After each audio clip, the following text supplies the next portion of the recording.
జ్ఞాపకములో ఉండటానికి మనిషి చేస్తున్న తపన అంతింత కాదు. ఎలాగైతేనేం 1000 మంది జ్ఞాపకాలలో నేను ఉండాలి. 10 మంది నన్ను గూర్చి అనుకోవాలి. 100 మంది నన్ను గూర్చి ప్రతిదినము తలంచాలి. ఇది మానవుని యొక్క భూయిష్టం. ఇలాంటి తపన కోసం మంచి చేసి జ్ఞాపకాలలో మిగిలేవారు కొందరైతే, చెడు చేసి జ్ఞాపకాలలో మిగులుచున్నవారు కూడా కొందరున్నారు. ఈరోజు సోషల్ మీడియా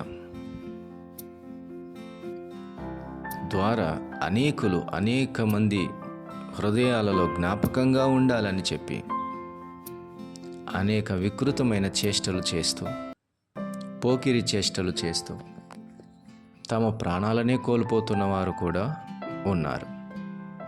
ఎందుకో మానవునికి ఇంత ఆశ, ఇంత పాపులారిటీ కావాలన్నది మానవునికి ఎందుకో ఈ దుర్బుద్ధి. నీవు మంచి చేస్తే నీ మంచితనమే నిన్ను ప్రచారం చేస్తుంది. గనుక దేవుని వాక్యము ఇలాగూ సెలవిస్తుంది, ప్రభువును జ్ఞాపకము చేసుకొనుడి అని. ఆయన చేసిన కార్యం జ్ఞాపకమునకు ఆధారం. ఆయన చేసిన కార్యం జ్ఞాపకమునకు ఖచ్చితమైనది. జ్ఞాపకము చేసుకొనక ఉండలేం. అలాగుననే నీతిమంతుణ్ణి జ్ఞాపకం చేసుకొనుడి అని కూడా దైవ గ్రంథం సెలవిస్తుంది. అది నరునికి మేలు అని రాయబడి ఉంది. ప్రభువు తప్ప నీతిమంతుడు లేడు. అలాగే ప్రభువును అనుసరించిన వారును నీతిమంతులే. ప్రభు మాట ప్రకారం, ప్రభు ఆజ్ఞకు లోబడిన వారు కూడా నీతిమంతులే. అట్టి వారిని కూడా జ్ఞాపకం చేసుకొనటం మేలే. కానీ మరో విచిత్రమైన సంగతి కూడా దైవ గ్రంథంలో ఉంది. నీతిమంతులు కానివారు, దేవుని మాటకు విరోధంగా చెప్పినవారు, చేసినవారు, అలాంటి వారిని కూడా జ్ఞాపకం చేసుకొనుడి అని చెబుతున్నాడు. ఇది దేనికి? మేలుకా కీడుకా? మేలుకైతే కాదు, కానీ కీడు నుంచి తప్పించుకోవటానికి. అవును, లూకాసు వార్త 17వ అధ్యాయము 32వ వచనంలో ఒకే మాట రాయబడి ఉంది. లోతు భార్యను జ్ఞాపకం చేసుకొనుడి అన్నాడు.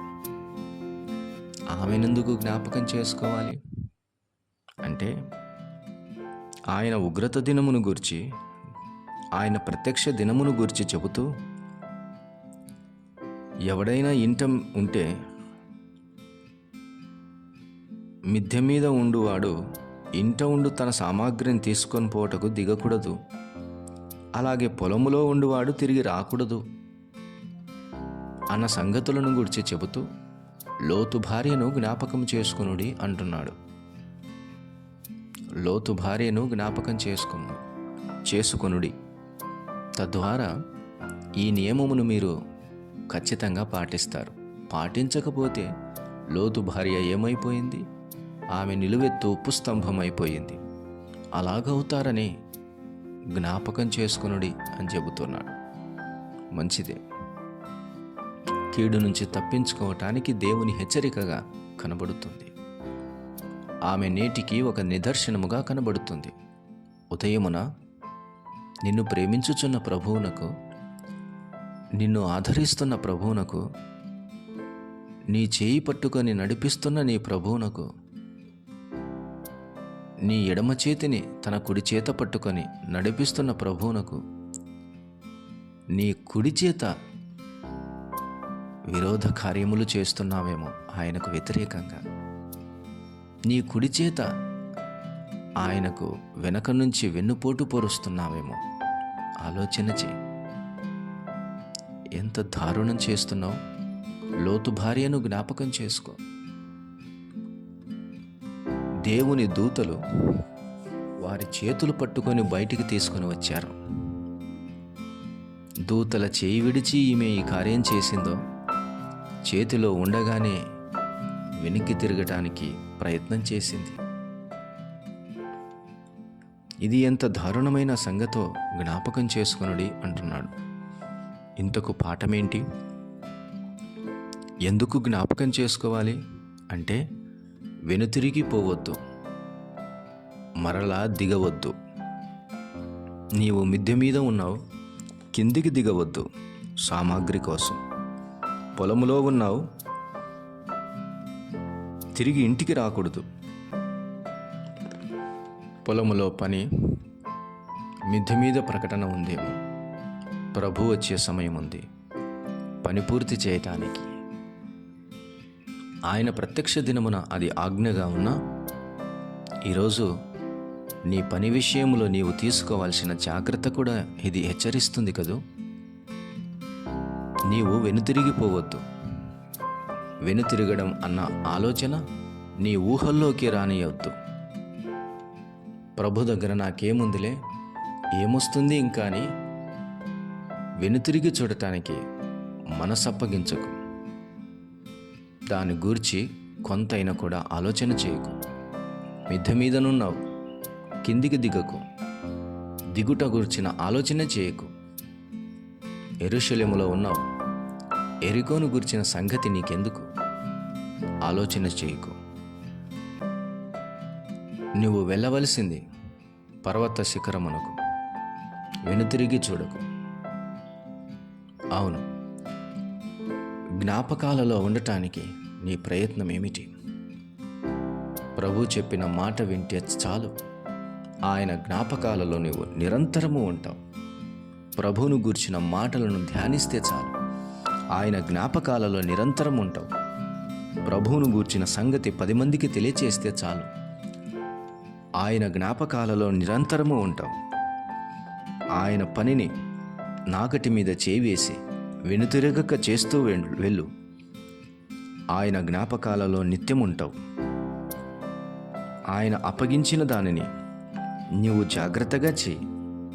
ప్రతిక్షణం ఆయన జ్ఞాపకాలలో నువ్వు మిగిలిపోతావు. ప్రార్థించు వారిలో సమూయేలు ఉండెను. ఆయన జ్ఞాపకాలలో మిగిలిపోయాడు సమూయేలు. నా ఇల్లంతటిలో నమ్మకమైన వాడు మోషే మిగిలిపోయాడు తన జ్ఞాపకాలలో. నా హృదయానుసారుడు దావీదు, ఆయన జ్ఞాపకాలలో ఆ రీతిగా మిగిలిపోయాడు దావీదు.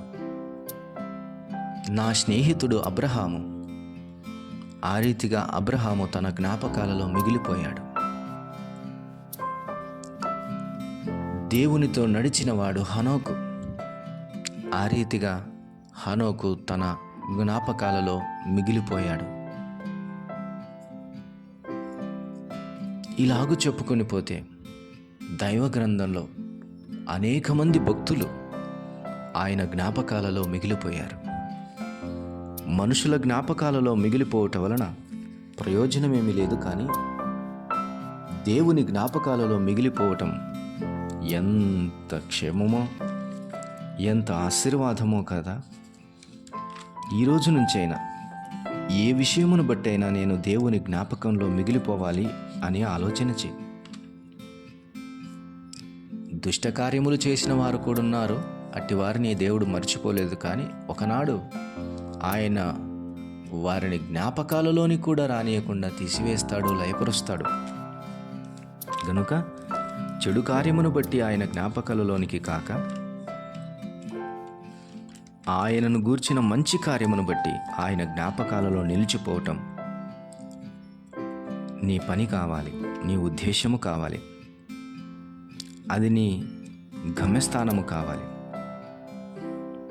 అందుకనే యెహోవాయందు భయభక్తులు కలిగి ఆయన నామమును స్మరించు వారికి జ్ఞాపకార్థముగా ఒక గ్రంథమే ఉంది అని మలాకి గ్రంథంలో ఈ మాటలు రాయబడ్డాయి. ఖచ్చితముగా నీవు చేసిన దానిని మనుషులు జ్ఞాపకం చేసుకుంటారని ప్రయత్నం చేయొద్దు. నువ్వు చేసిన దానికి ప్రతిఫలం ఇచ్చువాడు ప్రభు అని ఆయన జ్ఞాపకాలలో మిగిలుండటానికి నువ్వు ప్రయత్నం చేయి. అది చిన్న పనైనా, పెద్ద పనైనా, సామాన్య పనైనా, అది మరింత గొప్ప పనైనా, అది కొంచెం మేలుకైనా ఎక్కువ మేలుకైనా మేలైన దానిని చేపట్టుడి. మేలు చేయువాడు దేవుని సంబంధి. మేలు చేయుటకే ఆయన మనలను చేసెను. మేలు పొందువారు అనేకులున్నారు. మేలైన కార్యములు అనేకమున్నాయి. మేలు చేయి. ప్రభువును జ్ఞాపకాలలో మిగిలిపో. రాసుకొని హృదయం మీద, మనసా, ప్రభువు జ్ఞాపకాలలో మిగిలుండుటకు లెమ్ము అని చెప్పు. హృదయమా, ప్రభువు జ్ఞాపకాలలో ఉండుటకు ప్రతిస్పందించు. శరీరమా, మనస్సా అని నీ ఆత్మతోనూ సహా చెప్పుకో. లెమ్ము, ప్రభువు జ్ఞాపకాలలో ఉండుటకు ప్రయత్నించి. ఈరోజు నువ్వు చేసే పని ప్రభువు జ్ఞాపకాలలో మిగలాలి సుమా. అంతేకాని లోతు భార్య వలె నశించిన దానికి గుర్తుగా జ్ఞాపకార్థముగా ఉండవద్దు. ఆమె నిలువెత్తు స్తంభముగా నిలిచిందే కానీ అది ఉప్పు స్తంభమైంది. అట్టి జ్ఞాపకము ఎలా? నీవు మేలైన దానికి జ్ఞాపకముగా, చిగురించిన దానికి జ్ఞాపకార్థముగా, ఫలించిన దానికి జ్ఞాపకార్థముగా, విజయం పొందిన వాడికి జ్ఞాపకార్థముగా, మేలు చేసి ఫలముందిన వానికి జ్ఞాపకార్థముగా, మంచి చేసి నిలిచిన వానికి జ్ఞాపకార్థముగా, ప్రభు పనిచేసి ప్రభు పిల్లలకు జ్ఞాపకార్థముగా, దైవ గ్రంథములో చరిత్ర పుటలలో నీవు నిలిచిపోవటానికి, జ్ఞాపకార్థముగా ఉండటానికి ఈనాడే ప్రభు పని ప్రారంభించు. ఆయన జ్ఞాపకార్థ గ్రంథం తెరిచే ఉంచి ఉన్నాడు. తెరిచి ఉంచిన జ్ఞాపకార్థ గ్రంథములో ఖాళీ స్థలము కనబడుతుంది.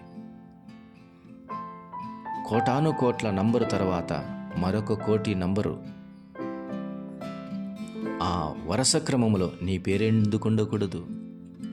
అక్కడ నిన్ను గూర్చి ఎందుకు రాయకూడదు? ఆయన నీవు పని చేస్తే రాయాలని సిరాను పట్టుకున్నాడు. నువ్వు పని చేస్తే రాయాలని జ్ఞాపకార్థ గ్రంథము తెరిచే ఉన్నాడు. నీవు ఆయనకిష్టమైన కార్యము చేస్తే నిన్ను గూర్చి రాయాలని ఆయన గ్రంథమును తెరిచి సిద్ధముగా ఉంచాడు. ఇక నీవు పని చేయడమే ఆలస్యం. ఆయన నీ పేరును లిఖించబోతున్నాడు. సిద్ధమా? జ్ఞాపకములలో నిలిచిపో. నేస్తమా, విశ్వాసి, ప్రభు బిడ్డ, సహోదరి, సహోదరుడా, ప్రభువు జ్ఞాపకాలలో మిగిలిపో. మనసా, వాచ, కర్మ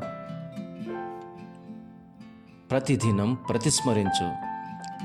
నీ హృదయాంతరంగంలో ప్రతిధ్వనించున్నట్లు ఆయన నామస్మరణమును గంభీరంగా చేయి.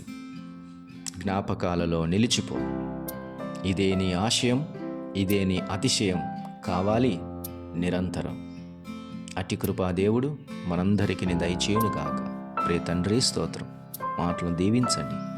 విన్న వారి హృదయాల్లో కార్యం చేసి మహిమ పొందుమని క్రీస్తు యేసు నామమున అడుగుచున్నాము తండ్రి. ఆమేన్.